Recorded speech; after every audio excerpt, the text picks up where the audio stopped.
Networking doesn't look like it used to. In the modern internet age, virtual coffee dates, also called virtual coffee chats, are a key part of getting yourself out there and networking for your small business. Wonder if a virtual coffee chat might be what you need to be doing for your business? Nervous about just how to go about doing them?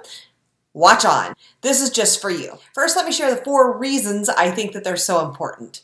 First, it introduces you to your peers. It's hard to do this business stuff all by yourself.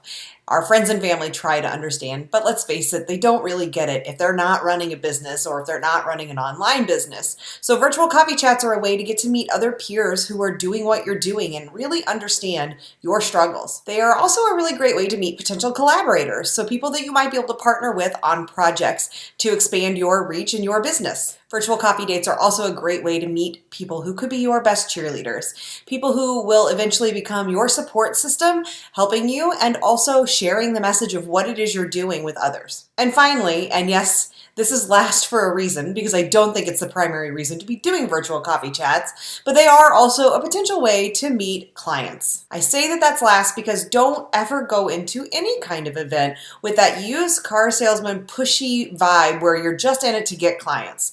I have found that if you give more than you get, it will always pay off. Okay, so how do you book a virtual coffee date? First, figure out who you want to meet. So think about what industries, professions, or types of people you're interested in getting to know better. Then think about how can you get a hold of those people. If you have specific people in mind, go to their websites. You might be surprised at the number of them who actually have an option on their contact page for booking a virtual chat. If they don't, just send an email and propose the idea. Again, you might be surprised at how many people are open to it. If you don't have any specific names in mind, do a little social networking first. Go to Twitter, Instagram, LinkedIn, hit your favorite Facebook groups. Find people that you think might be a great fit and send them a DM and say, I would love to have a virtual chat. Again, make sure you're not coming across as pushy or salesy because that is a quick way to get people to say no. Make it really clear that you're just interested in learning about them and make sure that that's truly what it's about. If you're in some groups on Facebook or LinkedIn, you can also just throw the idea out in a post and say, I would love to have some virtual coffee chats. Here's the kind of people that I'm interested in meeting with. Here's a little bit about me and my business. Next, I highly recommend getting a calendaring system in place. I use Acuity and I love it. They have a free version. I'm on the paid version because it allows me to customize it more, but you can do a lot with the free version. Set it up so that you have a way that you can give people a specific link and they can go in and book into your calendar without having to do all the back and forth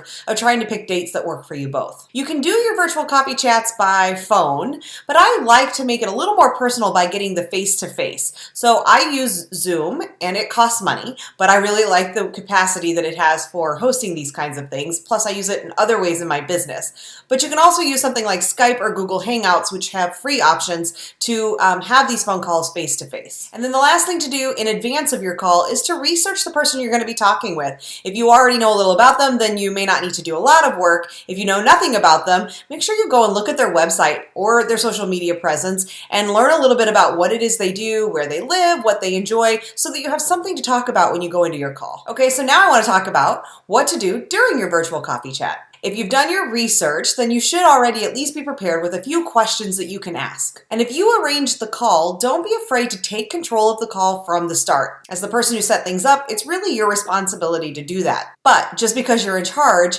don't make the conversation all about you. Put the spotlight on the other person and ask them questions about themselves. Doing that is going to inevitably lead the other person to ask about you. And if they don't, they may not be the kind of person you really want to talk to again anyway. Before the call ends, make sure that at some point you guys have had a chance to give each other your elevator pitches, to say what it is you do, who you help, and what kinds of clients you're looking for. And finally, I got this advice from an amazing business coach and I really love it. Make sure you end your calls by saying, how can I help you? Or how can I help your business? And be prepared to answer the question yourself. Maybe you need a launch cheerleader. Maybe you need some advice. Maybe you need an introduction to a certain type of client. Don't pass up this opportunity to ask for the other person's help and to give some help. Finally, let's talk about after the chat. Things don't end just because you've hung up your call. First and foremost, if you made any promises during your call, follow up on them. Also, send a follow-up email after any virtual coffee chat and thank the person for their time and talk a little bit more about what you learned about them and how you guys might collaborate or help each other in the future. Remind the person how they can connect with you on social media or other ways, and then encourage them to stay in touch. And you do the same. Check back in on that person from time to time. Virtual coffee chats are supposed to be the beginning of a relationship, not the end. If you want to make the most of your network, this is the opportunity to build one, but then you need to continue to tap into it, check in on those people, and really strengthen those relationships over time. I hope this was helpful. Thank you so much for watching. Feel free to subscribe, and I would love if you would comment below if you found the tips helpful or if you have any questions.